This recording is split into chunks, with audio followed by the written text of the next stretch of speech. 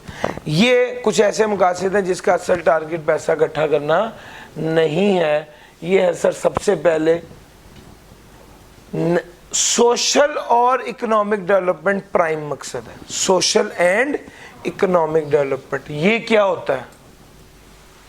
Social کہتے ہیں معاشرے کو. معاشرہ کیسے بہتر ہوگا؟ جب امیر سے ٹیکس لے کر غریب پر خرچ کر رہے ہیں تو یہ سوشل ڈیولپمنٹ ہو رہی ہے سر جی. اکنامک ڈیولپمنٹ کیسے ہوگی؟ آپ اس کو ٹیکس اتنا زیادہ لگا رہے ہیں, میاں صاحب کے بچے نے ضد کی اور کوئی عام بندہ ہوگا تو کہے گا بھائی میں 10 کروڑ کی گاڑی پہ اتنا زیادہ ٹیکس نہیں دے سکتا. تو آپ جب اس سے کیا ہوگا؟ آپ کی امپورٹ کنٹرول میں ہوں گی, آپ کی امپورٹ کم ہوں گی. امپورٹ کم ہوں گی تو کیا ہوگا؟ اکنامک ڈیولپمنٹ ہوگی. جس ملک کی امپورٹ کم ہے ایکسپورٹ زیادہ ہے اس میں کیا ہوگا؟ اکنامک. یار میرا پوائنٹ پک کر رہے ہو؟ یہ ہمارا سوشل اور اکنامک ڈیولپمنٹ پرائم پرپز ہے جو نیشنل آبجیکٹو ہے, ملک کے آبجیکٹو ہے ٹیکس لگانے کے پیچھے. بھئی ایک تو پیسہ ہے ہی ہے, اس کے علاوہ سوشل اور اکنامک ڈیولپمنٹ. سوشل ڈیولپمنٹ اور اکنامک ڈیولپمنٹ سر کیسے کرتے ہیں؟ اب ذرا دیکھیے, جو انٹرپرائز کمزور ہے, وہ انٹرپرائز جو کمزور ہے, کرونا آیا, انہوں نے کیا کیا؟ کووڈ میں انہوں نے ساری ٹیکسٹائل مل والوں نے کہا ہم اس کو ختم کرنے لگے, ہم اپنی ملیں بند کرنے لگے, ہماری مل ہم اب تنخواہیں نہیں دے سکتے. گورنمنٹ نے کہا آپ اپنی مل بند نہ کریں, ہم 5 سال تک آپ کو ٹیکس معاف کر دیں گے. آپ اپنی مل بند نہ کریں, ہم 5 سال تک آپ کو ٹیکس معاف کر دیں گے. تو یہ اصل میں کیا کیا ہے؟ یہ اصل میں انہوں نے سپورٹ کیا ہے. کس طرح سپورٹ کیا ہے؟ ٹیکس معاف کر کے. تو آپ غور کیجئے, ٹیکس کو ٹول کے طور پہ استعمال کر رہے ہیں تاکہ کیا کیا جائے؟ ٹیکس کو ٹول کے طور پہ استعمال کریں تاکہ اکنامک ڈیولپمنٹ ہو, ملک آگے بڑھے. وہ انٹرپرائز جو بند ہو جائیں گی تو اتنے لوگ بے روزگار ہو جائیں گے, اس کو بچایا ہے سر انہوں نے. دوسرے نمبر پہ اپنی لوکل انڈسٹری کو بچایا ہے فورن کمپٹیشن سے. اپنی لوکل انڈسٹری کو بچایا فورن کمپٹیشن سے. سر یہ مارکر ہے, یہ مارکر پاکستان میں بنتا ہے 50 روپے کا اور امپورٹ ہو رہا ہے 20 روپے کا. تو اگر امپورٹ ہی ہوتا رہا تو ڈالر کمپنی تو بند ہو جائے گی. تو ڈالر کمپنی میں 5000 بندہ ملازم ہے, وہ بھی سب بے روزگار ہو جائے گا. اب گورنمنٹ نے کیا کیا؟ گورنمنٹ نے کہا جو بندہ بھی یہ مارکر امپورٹ کرے گا 20 روپے کا, اس پہ 40 روپے ٹیکس لگا دیں گے. اپنی لوکل انڈسٹری کو بچا لیا, اپنی لوکل انڈسٹری کو بچا لیا. یہ کیا ہے سر؟ یہ پروٹیکٹ لوکل انڈسٹری اگینسٹ فورن